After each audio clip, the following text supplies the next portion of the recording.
탈출에 성공하나요? 일단 방콕에선 상당히 멀리 떨어지는 데까지는 성공했어요. 그런데 우리가 북한을 잘 알잖아요. 140km 도망갔다고 거기서 끝인가요? 따라오죠. 언제 체포조가 파타야까지 들이닥칠지 그런 모르는 그런 굉장히 불안한 일촉즉발의 상황입니다. 단 하루 만에 탈북을 결정하느라 탈북의 플랜이 제대로 수립되지 않았어요. 무작정 방콕에서 멀어진 곳으로 파타야로 쏜 거예요. 달린 거예요. 2, 3주만 숨어 지내자. 그러면 2, 3주 뒤면 잠잠해지겠지 라고 판단을 한 거예요. 그래서 방콕에서 파타야를 거쳐서 사람이 적은 태국의 지방 도시 깐차나부리로 이동해서 이 부부와 막내 아들이 몸을 숨깁니다. 그렇게 열흘쯤 지난 어느 날 이제는 좀 잠잠해지겠지 라고 생각했는데 이게 웬걸. 떡하니 태국 신문에 홍참사의 탈출 소식이 신문 뉴스로 보도됐는데 그 내용이 충격적이었어요. 바로 홍참사가 8천만 달러를 횡령하고 태국에서 산 마약을 러시아에 판 범죄자다라고 대문짝만하게 북한이 거짓말로 보도를 해놓은 상황입니다. 잡으려고. 예, 누명을 씌워놓은 거죠. 8천만 달러요? 8천만 달러. 이거 얼마죠? 8천만 달러라고 하게 되면 우리 돈으로 약 한 1,100억 원. 1,100억 되는데 그 기내에 오를 때 그 캐리어에 있지 않습니까? 이 캐리어에 정확히 얼마가 들어가냐면 300만 달러가 들어갑니다. 꽉 채우고. 그러니까 5명이 한 캐리어씩 들어도 3, 5, 15면 1,500만 불 되지 않습니까? 8천만 달러라고 하게 되면 5명에서도 이거 캐리어로 들기가 힘든데 3명에서 이걸 어떻게 그럼요. 그것도 도주하는 중에 그럼요. 그거 가지고 간다는 건 사실 말이 안 되는 거거든요. 그리고 또 이제 홍순경 참사가 이제 러시아하고 마약 거래를 했다고 돼 있지 않았습니까? 그 신문에. 근데 사실 그 태국 경찰이 이게 쭉 요건을 뒤져봤는데 러시아에 갔다 온 흔적, 그러니까 입출국 도장이 하나도 없다는 거예요. 그러니까 이제 완전히 다 거짓말로 다 판명이 난 거죠. 북한 보위부 입장에서요, 이 대사관 참사했던 최고위급 인사가 탈북한 상황이니까 이건 굉장히 비상사태입니다.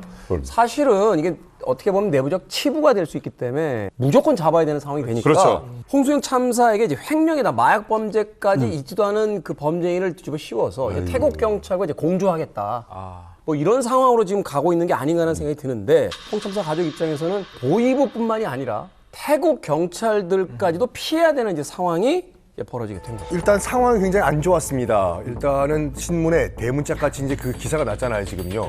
일반 현지인들도 이제 알아볼 거예요. 그렇죠. 그때부터는 약간 뭐라고 할까, 이제 숨어 지내기 시작을 했다고 해요. 땅에 가서도 그 막내 아들이 또 그 태국에서 대학을 다녔기 때문에 태국어를 잘했대요. 그래서 그 엄마 아빠는 조용히 태국인 척하고 막내 아들이 태국어로 주문하고 이런 식으로 몰래 밥도 먹고 하다가 이게 도저히 안 되겠다. 누군가의 도움을 좀 받아야 되겠다 해서 그 사람한테 전화하면 되겠다라고 한 사람을 떠올립니다. 그 사람은 바로 이름이 딕 러리라고 해요.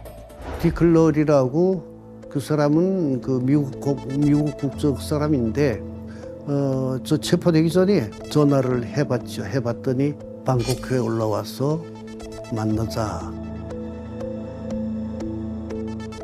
자기 혼자 출장 와서 사는 그 숙소. 거기에 와서 우리를 좀 있으라고 하면서 그래서 방콕에 올라왔어요. 그 사람들 만날라. 그러니까 유엔 난민 구치소에서 난민 수속을 맞춰라. 맞아요. 그 다음에 그 증을 갖고 와서 우리한테 망명 신청을 한다면 우리가 망명 신청을 받아주겠다라고 한 거예요. 그래서 결국 딕 러리의 도움을 받아가지고 3월 8일 유엔 난민 구치소에서 인터뷰를 마칩니다. 그리고 이제 바로 다음 날 아침에 난민증을 좀 받기로 한 거죠. 그러니까 결국은 딱 하루만 더 버티면은 이제 홍참사 가족은 제3국으로 망명할 수 있게 된 거죠. 하루, 내일이면 난민증이 나오고 그거 갖고 대사관 가면 제3국에서 망명을 받아주는 거예요. 그러면 홍순경 참사 부부와 막내 아들은 자유인 겁니다. 살 수 있어요. 그날 밤 딕 러리가 마련해준 숙소에서 이 3명의 식구가 한 침대에서 옹기종기 잠을 청합니다. 잠이 오겠습니까? 그래도 내일이면 탈출할 수 있다는 희망이 아마 그날 밤은 더 컸을 거예요. 그런데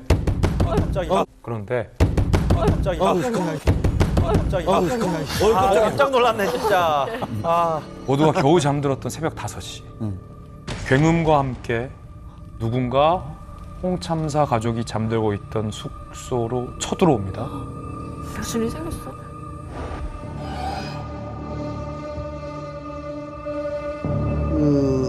그 디클 러리가 사는 그 방, 그 방 하나에서 서해가 사는데 뒷날이 집이었구나. 아, 이건 걸리기 너무 좋잖아. 주변에 봤을 거예요 아마. 왜 거기서 자? 방심한 거지. 그 난민증을 받게 된 그날 새벽 5시에 한 12명 되는 것 같아. 그 습격을 받았죠. 문을 사고 들어오는데 폭탄이 터지는 것 같아. 갑자기 말이야. 경비실에 그런 돈을 매기고 경비실 다 비웠더라고.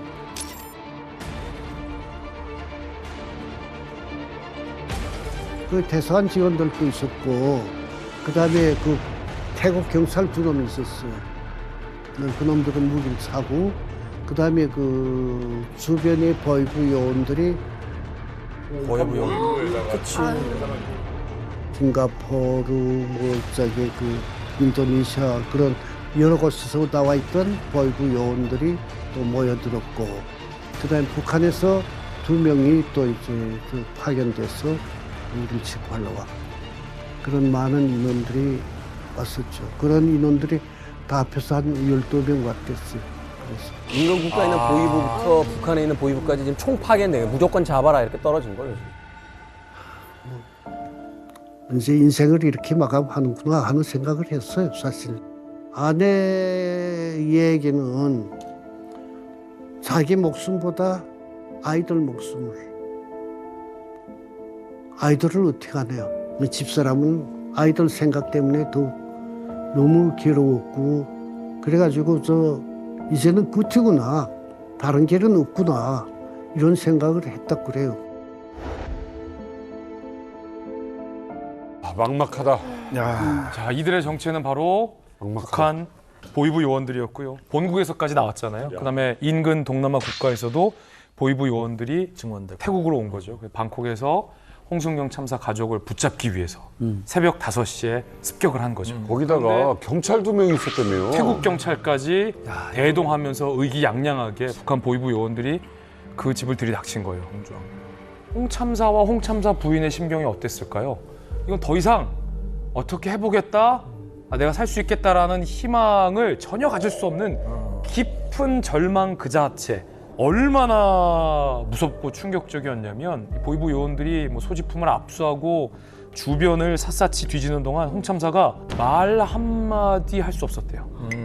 너무 무섭고 절망스러워서. 가족들은 이제 어떻게 되는 건지 이제 어떻게 보면 보이부한테 잡혔으니까 이제는 뭐 거의 끝난 거 아닌가요? 보이부에 체포돼서 끌려간 곳이 어딘 줄 아십니까? 어디요? 9년간 일했던 대사관. 태국 주재 북한 대사관. 그렇죠. 거긴 북한 영토니까. 이거 끝난 거잖아요, 그러면. 북한 영토니까. 일했던 곳을 끌려간 거예요. 어떻게 탈출했는데. 북한 대사관에서 일할 때는 굉장히 고위급이었잖아요. 그런데 똑같은 사람들이요, 똑같은 장소요. 이렇게 잡혀오니까 반역자 신분이죠. 그렇죠. 가족들을 감금하고 개 돼지만도 못한 취급을 받기 시작합니다. 밥은 물론이고 물 한 모금조차 같이 일했던 동료들이 주지 않았다는 거예요. 그 동료들이 안 주고 싶어서 안 줬겠습니까?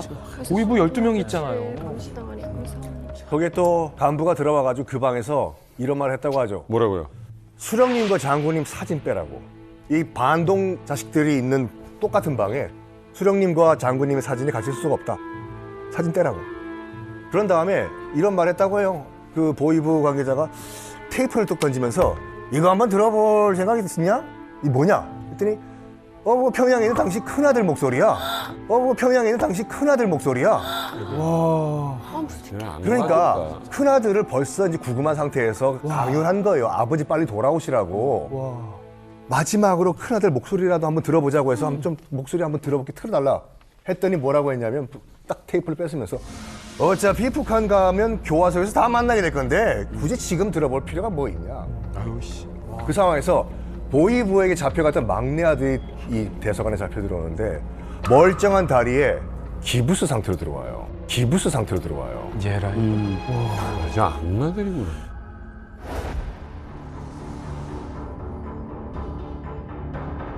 아들을 데리고 다른 방에 가서 뭘 할라 들어갈 때 그래도 나는 선하게 생각했어요.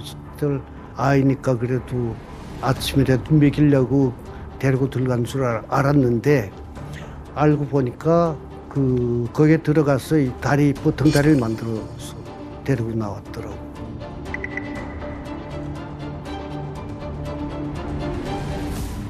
아들이 그때 18살이니까 젊은 청년이나 같잖아요.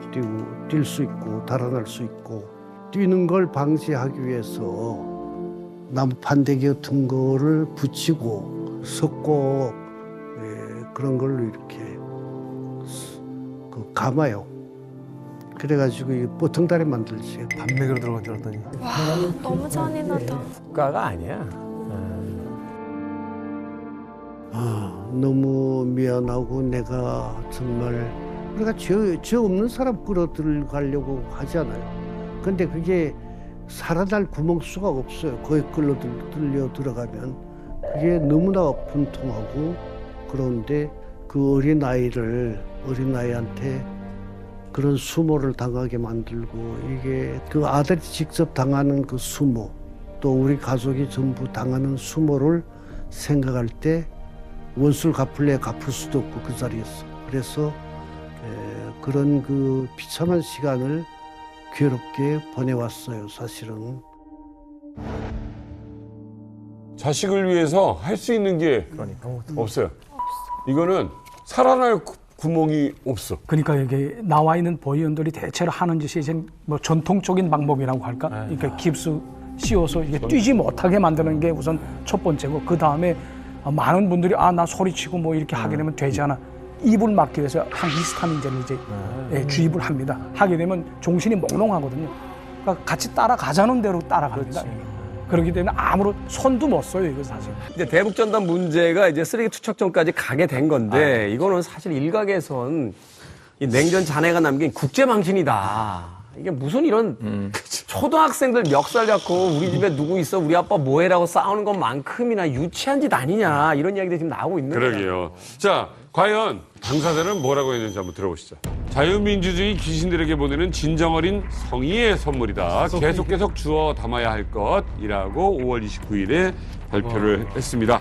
일단 정부와 민간단체가 나눠서 대응하는 것이 필요하고 민간단체에서는 이럴수록 더 북한 우리 동포들에게 북한의 인권 현실과 또 이제 자유민주주의의 어떤 발전상에 대해서 네. 많이 알리겠다라는 입장이 나와 있고 그럼 우리 정부는 어떻게 해야 되느냐? 자, 정부는 어떻게 합니까? 일단 차분하게 대응했어요. NSC 가동했고 잘 감시했고 일정 정도 캄다운을 했어요. 대통령실에서 NSC를 열고 남북 간에 합의했던 9.19 군사합의 있잖아요. 그거를 일정 정도 남북이 신뢰가 회복되는 기간까지 모든 조항에 대해서 잠정 무효하겠다라고 우리가 결정을 했습니다. 왜냐하면 이건 북한이 이미 다 백지화를 선언한 사항이어서 이미 사문화되어 있는 조항이었거든요. 이제 그 계약을 우리 쪽만 계속 지키느냐 마느냐의 문제였는데 북한이 군사 도발을 했고 미사일을 쏘고 이제는 똥풍선까지 보내는데 이거 다 9.19 군사합의 위반이거든요. 네. 9.19 군사합의를 효력 정지해야 우리가 사실은 이 풍선에 대한 대응 카드로 검토했던 대북 확성기 방송 재개를 위한 설치가 가능해져요. 아니 근데 대북 확성기를 진짜 북한은 무서워해요? 굉장히 무서워합니다.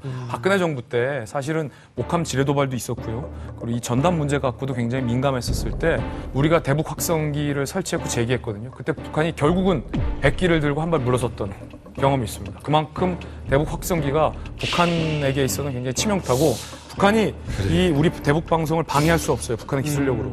우리가 쫙쫙 한밤중에는 쭉쭉 나가기 때문에 북한이 전파 뭐 교란이나 째밍을 통해서 이 대북 방송을 막을 수가 없는 수단이고 9.19 군사합의에서 그렇기 때문에 북한의 요청으로 대북 확성 같은 것도 안 하기로 다 합의가 되어 있는 건데 그렇죠. 군사합의를 무력화하고 확성기 아마 설치까지 할 겁니다.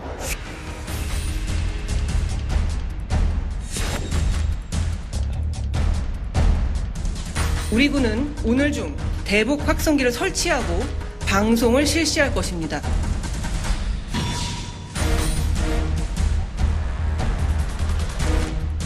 60년대, 70년대 때 이제 양안 관계, 중국과 타이완 관계에서 중국 복건성 바로 앞에 보면 금문도라고 조그만 섬이 있어요. 이게 대만섬이거든요. 중국 대륙과 2km밖에 안 돼요. 바로 코앞이야. 여기서 뭘 했냐면 커다란 지금 당시만 하더라도 기네스북에 올랐던 단일 스피커로서는 제일 큰 스피커를 금문도에 설치하고 대륙에 하루 왼종일 뭘 틀었냐면 대만 가서 등려군에 1000mm를 틀었어요. 이게 대륙 20-30km까지 들어간 거야. 그래서 대륙 사람들이 그 당시 중화인민공화국 사람들이 대만 가수 등려군의 1000밀미를 계속 불렀던 거지. 어허. 그래가지고 대만이라는 나라가 어떤 곳인가 우리 탈출하자. 어디로? 일단 홍콩으로 가자. 이 여정을 그린 영화가 바로 영화 1000밀미예요. 재미미. 예.